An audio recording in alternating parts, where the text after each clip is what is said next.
to Moonbase 2.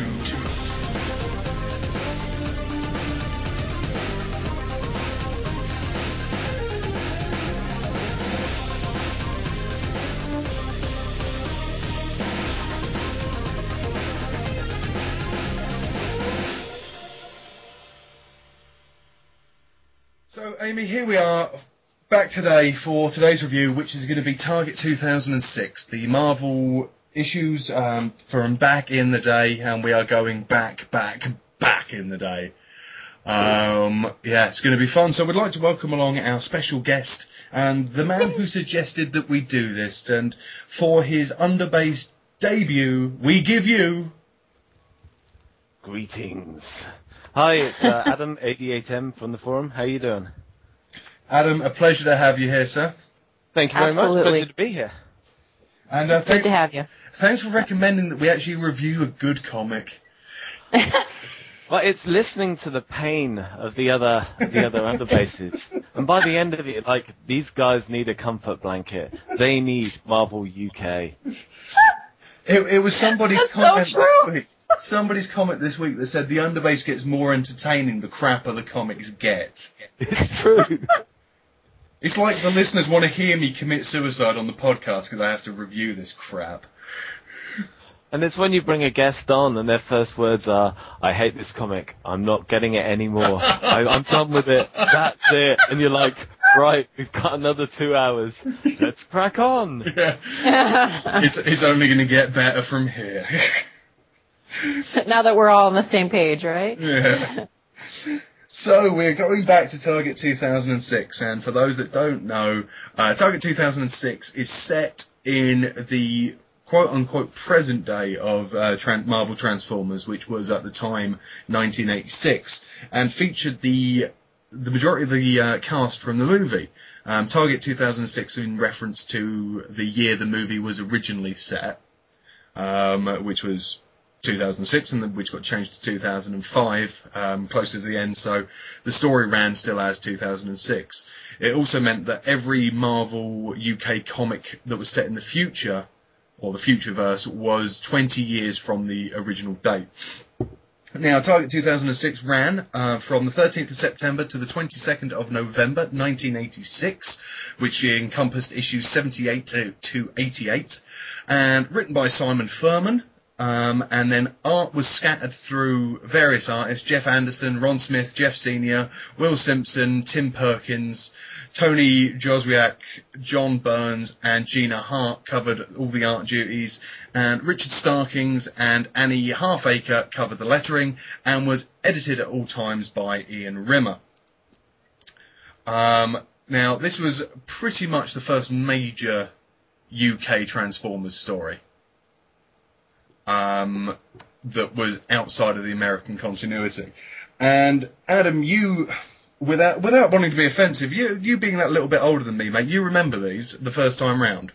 Yes, this is it. Half of my opinion on these is based on picking these up week by week at the newsagents and just going through them as a fan at the time. So obviously the build-up. We knew the movie was coming out. It wasn't getting a huge amount of release in the UK, and for a lot of people who were reading the comic at the time, you know, this was a rare thing. This was unlike now, where you get a comic adaptation, like Star Trek. You get a comic adaptation, and then you'll get a comic prequel. Mm-hmm. Back then, you didn't get comic prequels. You got some very often shoddy comic tie-in or comic adaptation, but you never had any background. So this was interesting. These were guys that we were going to see on the big screen, and we were getting an introduction to them that the Americans weren't getting.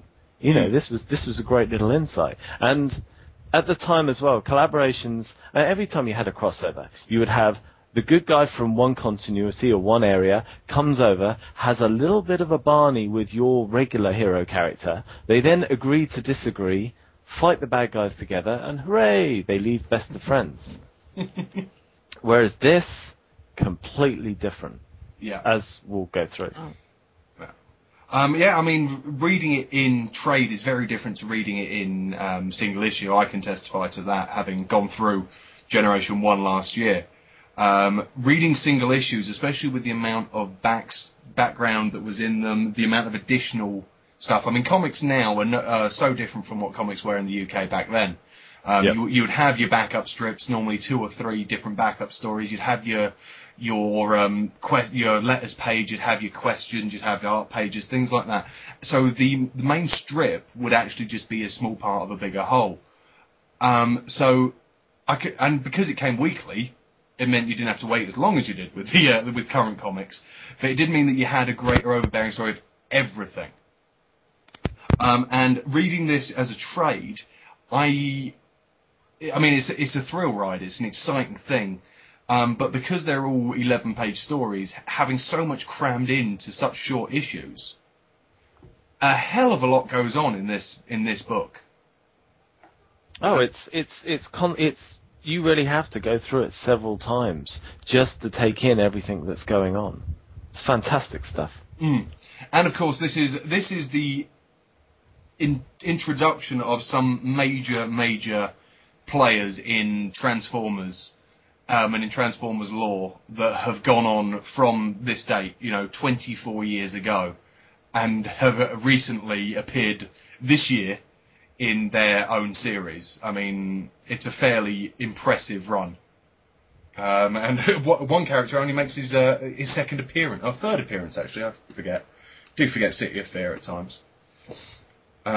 So, shall we crack on with it? Absolutely. Let's do it.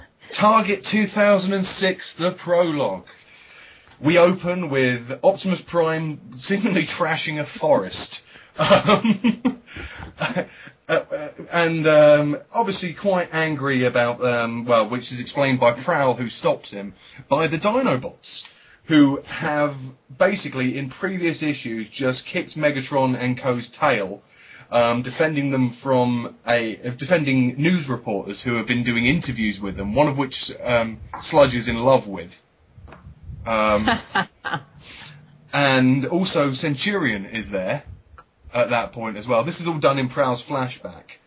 At which point, when they're questioned and Prime orders them to tell them what's going on, Grimlock and the whole mismatched crew just ups and left, leaving us none the wiser about the whole thing. Now, the Dinobots at this point hadn't been massively explored, even 70 issues in, but you've still got those characters there, those original characters. The Dinobots are, as Prime describes, those pig-headed, insufferable, arrogant. Sorry. It's amazing that can last 24 years without even having to be changed, really, can't it? Yeah. But by the way, if anyone is listening to this and doing a drinking game, your key to take a shot will be any time there is a full page of comic which serves as a flashback. Yeah. That's page 2 except for 2 panels, so that's at least 2 fingers out your drink. That's one thing that's very, very true of the UK stuff, Adam, isn't it? That at least a page of each 11 pages will be, this is what happened last week. Oh, definitely, yeah. So much more so than what happens today. I don't know, maybe it's the comics in those days were very much, you were anticipated to pick it up, read it, and throw it away. Yeah.